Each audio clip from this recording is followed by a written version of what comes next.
साकिब सईद, आप बताइएगा कि क्या लाहे-अमल दिया है, किस तरह से रजिस्ट्रेशन मनसूख की जाएगी और कितना टैक्स अदा ना किए जाने के बायस ये मनसूखी हो सकती है? जी, शुक्रिया। देखें, इस्लामाबाद एक्साइज एंड टैक्सेशन जो महकमा उनकी तरफ से एक बड़ा फैसला किया गया है कि जो शहरी जिसकी गाड़ी जो है वो टैक्स पेयर नहीं होगी या इसके अलावा उसने अपनी गाड़ी जो है वो ट्रांसफर नहीं की, तो उसकी गाड़ी जो है उसका मुस्तकिल तौर पर मनसूख किया जाएगा और बाकायदा तौर पर कहा है कि 10 अक्टूबर तक जिस शहरी की रजिस्ट्रेशन जो टैक्स पेयर नहीं होगा, जिसने टैक्स अदा नहीं की गई, उसको जो है जो उसकी गाड़ी मनसूख कर। इससे कबल जो है 30 जून तक जो है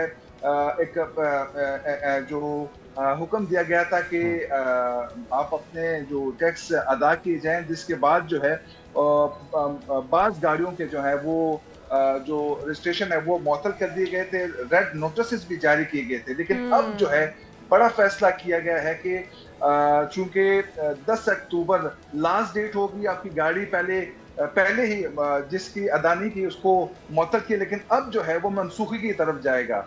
वो ठीक है। तब ही हल होगा जब बारी जुर्माना होगा, बारी जुर्माने के ठीक है। साथ साथ जो है बारी रकम भी अदा करना पड़ेगा। उसके बाद आपको जो है अपनी गाड़ी बहाल की जाएगी। हमारी कल जो है एक्साइज एंड टैक्सेशन के जो डायरेक्टर हैं इस्लामाबाद के, बिलाल आजम, उनसे बात हुई। उनका कहना है कि 1980 से लेकर अब तक चूंकि बाज़ गाड़ियां अभी भी इस्लामाबाद और पाकिस्तान के मुख्तलिफ रोड पर मौजूद हैं जिसकी अभी तक रजिस्ट्रेशन नहीं की गई, क्योंकि उसकी वजह क्या तो होती है कि हम गाड़ी खरीदते हैं लेकिन हम गाड़ी ट्रांसफर नहीं करवाते। ये आप बिल्कुल ठीक कह रहे हैं और ये होना भी चाहिए। और अगर खुदा न खास्ता आपकी गाड़ी किसी गलत मकसद के लिए इस्तेमाल होती है तो भी इसके अंदर बहुत से मसाइल सामने आते हैं। अच्छा, फाइनली कोई डाटा सामने आया साकिब कि कितनी गाड़ियां अभी तक रजिस्टर हो चुकी हैं और कितनी होनी बाकी हैं? क्या सारा डाटा मुकम्मल तौर पर महकमा एक्साइज एंड टैक्सेशन के पास मौजूद है?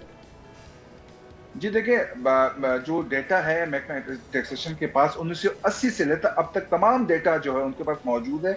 चूंकि इससे कबल भी अहकाम जारी किए थे, रेड नोटिस उन गाड़ियों को जारी किए थे जिसने जो टोकन टैक्स या जो गाड़ी अपनी ट्रांसफर नहीं कराई थी, वो 30 जून तक अभी तक जो है वो रेड नोटिस में मौजूद हैं। इसके अलावा उनकी गाड़ियां जो रजिस्ट्रेशन है वो मुअत्तल हो चुकी हैं। लेकिन अब जो कुछ फैसले सख्त किए गए हैं, इसके अलावा भी जो हम दूसरी तरफ जाएं तो इस्लामाबाद में बगैर ड्राइविंग लाइसेंस वाले भी एक इशू सामने आया है कि 8 अक्टूबर तक जिस शहरी के पास ड्राइविंग लाइसेंस नहीं होगा उसको इसके खिलाफ एफआईआर भी होगी, उसकी गाड़ी भी बंद होगी और बंदे को अच्छा, अगर कोई बैरून मुल्क जाए। रहता है साकिब, कोई शहरी जिसके नाम पे गाड़ी है और बैरून मुल्क में है, रजिस्ट्रेशन वो नहीं करवा सका, तो कोई ऑनलाइन फैसिलिटी भी दी गई है और जिस तरह से कुछ काउंटर्स भी हम देख रहे हैं बनाए गए हैं, ये सब कुछ बर वक्त हो जाए और उनकी रजिस्ट्रेशन मनसूख ना हो, इसके लिए तमाम तर हुकूमत के इकदाम, उनका होमवर्क कंप्लीट है आवाम को फैसिलिटेट करने के लिए? और ऑनलाइन के बारे में बताइएगा।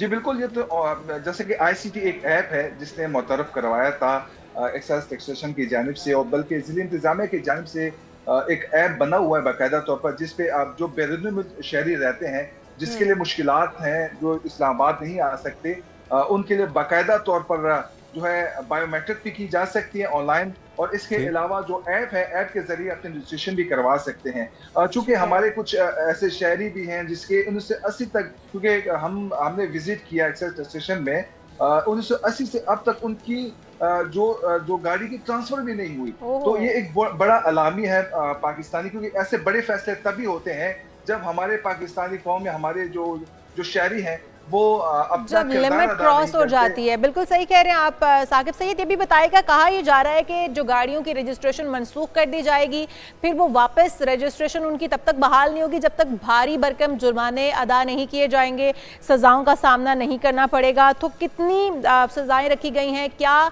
वाजिबात अदा करने पड़ेंगे उसके बाद, और कितनी सजाएं और जो अमाउंट होगी वो कितनी होगी? जी देखें, पहले तो ये कि जब इनके टोकन टैक्स नहीं जमा होंगे तो उस मुताबिक जो है उनको भारी जुर्माने अदा किए जाएंगे। फॉर एग्जांपल, अगर उनके जो टोकन टैक्स 1000 रुपए है फॉर एग्जांपल, उनको डबल करके उनको जुर्माने अदा किए जाएंगे। इसके साथ साथ अच्छा, वैसे कितने महीने की साकिब, कम से कम कितने महीने की टोकन जो है वो जमा ना हुए भी हो तो उसके ऊपर कैंसलेशन होगी? क्योंकि 1 महीना 2 महीना तो रूटीन होती है तमाम गाड़ी मालिकान की कि 1-2 महीना तो वो वैसे ही गुजार लेते हैं, 3 महीने 4 महीने, तो कितनी लिमिट रखी गई है कि इससे ज्यादा अगर आपके जमा नहीं हुए तो फिर आपको सजा या रजिस्ट्रेशन हो सकती है कैंसिल?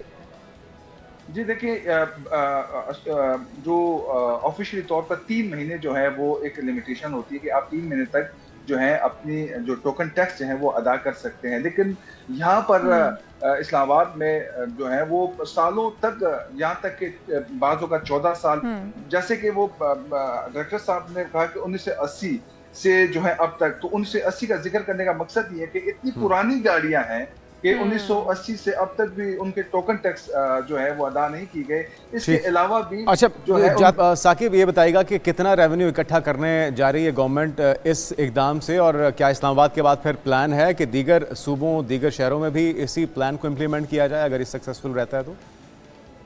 जी बिल्कुल, देखिए ये सक्सेसफुल तो मैं कहता हूँ कि हो चुका है। उसकी वजह ये है कि 30 जून तक जो जिसके मुअत्तल किए गए थे उन लोगों ने तकरीबन जो है अपने टोकन टैक्स और गाड़ियों को ट्रांसफर कर चुके हैं।